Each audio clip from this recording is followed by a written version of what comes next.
that's a lot of cars up there. A lot of memories. A lot of good times. This is another edition, another episode of Trouble in Paradise, and it sounds like I'm mailing it in, but nothing could be further from the truth.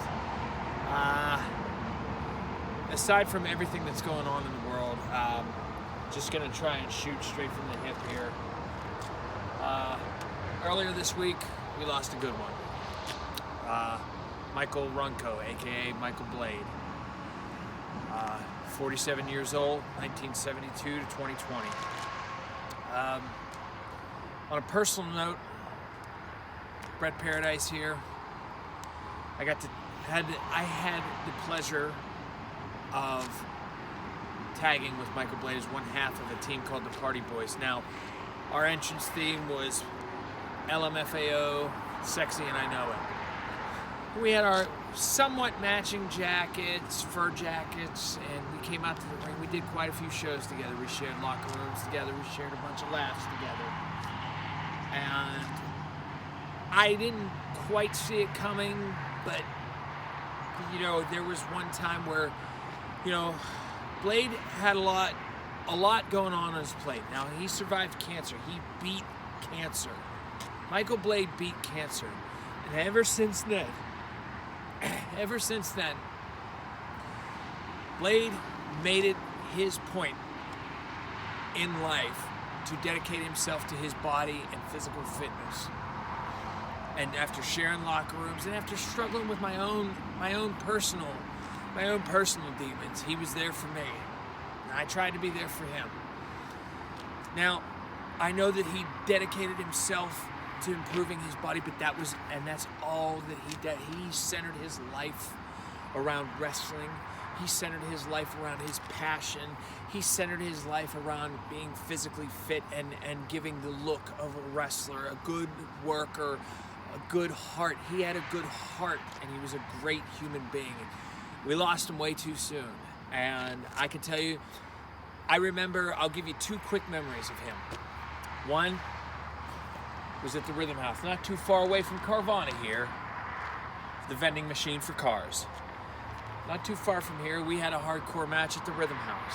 Rhythm House is no longer, but we had a hardcore match, and I remember coming off the top rope and him saying, "Come on and hit me," screaming at me, "Hit me, hit me, hit me." So, what did I do? I had the kendo stick, and like Steve Blackman, Lethal Weapon, I went, wha-pow! Right across his head, broke the stick. Now, I have never hit somebody so hard in my entire life. And when we got back to the locker room, Blade just looks at me, bleeding like a stuck pig. You thought he was HBK after a match with Hunter. And he just says, "Oh, brother, that was great. That was awesome. That was awesome. All right, let's go get drunk."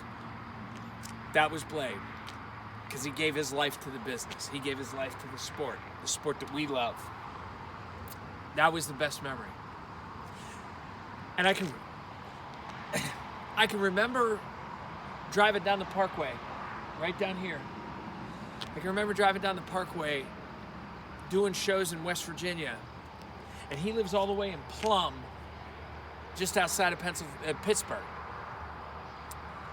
Realistically, that should have been about a 2.5-hour drive, and we were done at 9:15, and he had to be at work working overnights at 10 p.m.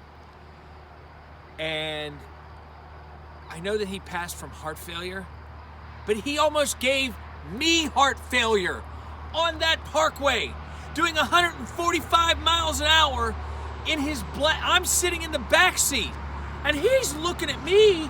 He's looking at me in the back seat while he's driving. Said, "Oh, hey, dude, that was a great spot. That was a great spot you pulled off. Yeah, that was awesome. You're going 145 miles an hour, Blade. What are you doing? What are you doing, dude?" And I'm the one that almost had heart failure. Me, Andy Storm, we almost had heart failure. But somehow we survived, and he pretty much slowed the car down to about 25 miles an hour before he said, "All right, brother, see you later." Threw my bag out, walked back into the palatial Paradise Estate. Those are two of the best memories that I have of Michael Blade. Gave his life for the business. Got absolutely nothing but love for him. I mean, he When I say, you don't seem to understand that when I say he dedicated his life to having the look of a wrestler and to being a great wrestler, go watch tape or DVDs or go watch whatever matches he has on YouTube. Michael Blade gave his life to this business. And the sport of professional wrestling is better for having him in it. So, we'll look up to the sky right now. Blade, you hang in there. And you're about 15 minutes late because you got to get your ass up there and get on the Jumbotron. You got a Monday Night Raw taping to go to, buddy. That's pretty much where we're at. Blade, love you, buddy. All right. Now, before